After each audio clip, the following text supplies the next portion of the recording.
Back in the arcade for another episode of Arcade Chronicles, and today we're looking at Tetris, the Grand Master.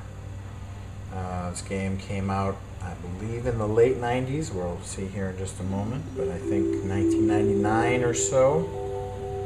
And I think it's Tetris. So let's go ahead and see why this game is the Grand Master. Let's see, what year? No year listed. Oh, did that say 1998? I might have seen that. And another one here that's in Japanese. Fortunately, I and the rest of the world know how to play Tetris, so I don't think any instructions. If instructions are necessary, before I even hit start, I will say if instructions are necessary to play Tetris, then you're doing something wrong. Alright, let's see here.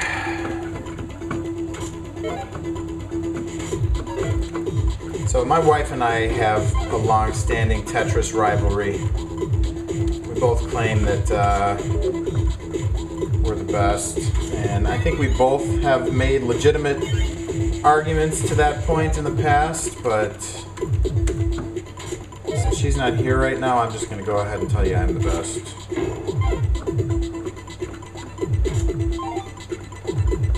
But yeah, so we've been playing Tetris for years. I think everyone that's ever been into video games has gone through a Tetris phase of their lives. How could you not? It's so incredibly addictive when you first start playing it. I remember Tetris, when that first really started to become popular, and this is before, was it before? I want to say, yeah, it was before the Game Boy version was released. At that time, it was out on the PC, and I only had a C64 at the time, and I don't think it ever came out, at least not back in those days, for the Commodore. And yeah, but I can remember even then people talking about how they were so hooked on this game. And you know, puzzle games were never something that had interested me much, and for that matter, you know, puzzles even outside of video games. So, you know, it didn't really interest me very much. And then when it came out for the Game Boy, I actually got an Atari Lynx and didn't really play much Game Boy, so I never really got into it then. I didn't ever actually get into it until Tetris and Dr. Mario came out on the Super Nintendo, and we bought that. My girlfriend at the time, who was now my wife, and I bought that and just played a ton of it. And I still have it to this day, boxed in my collection.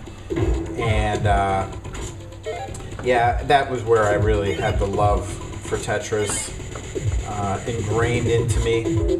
And then, you know, after that we picked up a Game Boy at some point and got Tetris with it. Yeah, it's starting to get a little speedy here. I find that I actually play Tetris best when I'm talking about something else. If I can go completely into autopilot, those are the games where I just put up some of my highest scores. When I'm thinking about it too much like that, that's when I do things like that. Let's see here. Put that back down.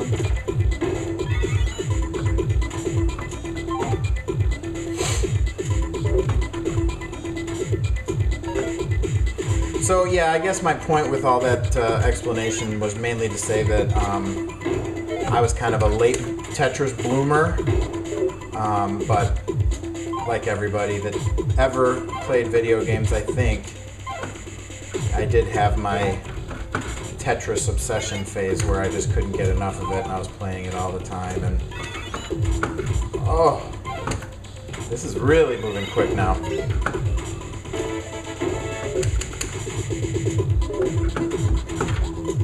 It gives you a little bit of some slop time there to slide it around, which is helpful.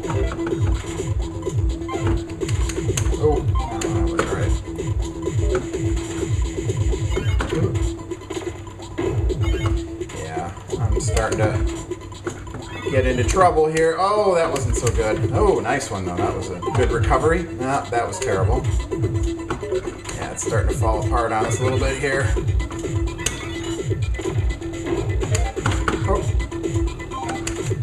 Oh, that's bad.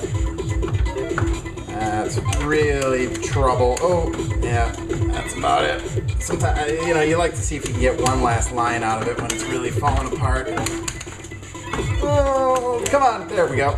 There we go. Got one more line. Salvage something. So how many? Yeah, that got moving pretty quickly.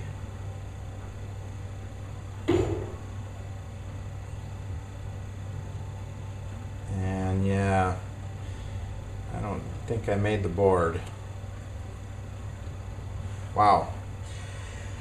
So this shows how good I truly am at this game. I thought that I was really exerting myself there because that was really moving pretty quick. Let's see if there's any other variations or if it's just straight up Tetris. Go ahead and put another coin in here.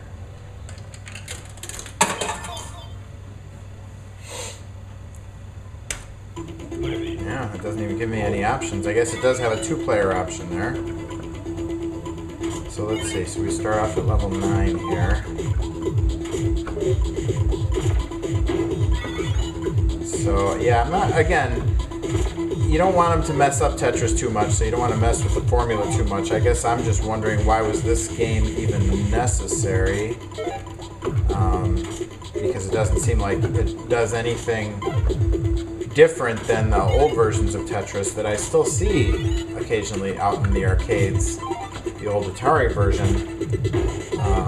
Why, you know, what is this doing that that's not? I guess except for a little bit flashier music and graphics, but again, how much can you do with Tetris?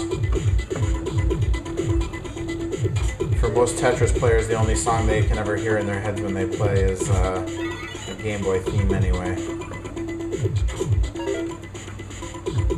Yeah, I got a big mess going on here.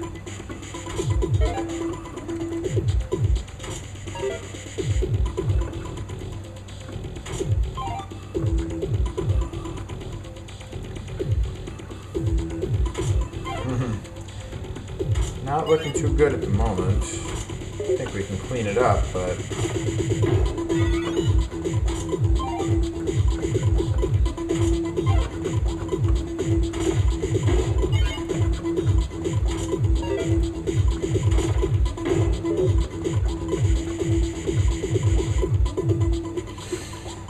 yeah, nothing good to do with that.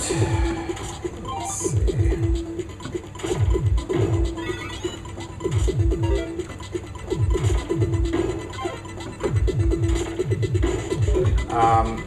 I'm sure that most of you are familiar with the story behind Tetris and the rights to the game and all the drama behind that and kind of the intrigue and backstabbing and everything that went on. But if you're not, there's some excellent videos out there. And I'll tell you, it's an interesting story about the way that the rights to Tetris evolved in the US and really all over the world. So yeah, I'd recommend checking that out if you're interested in, you know, video game history. Oh boy.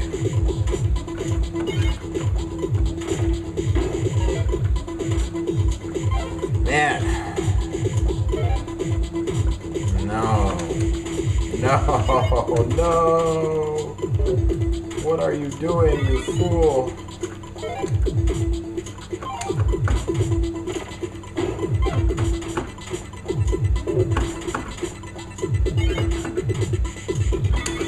Oh!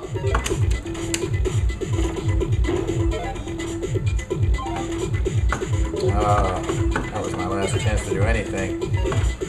Yeah, that's it. Well, that was Tetris the Grandmaster, otherwise known as Tetris. Same as every other Tetris, pretty much. But not a bad game, I guess. Cool graphics and everything. But yeah, so thanks for watching, and we'll see you in the next video.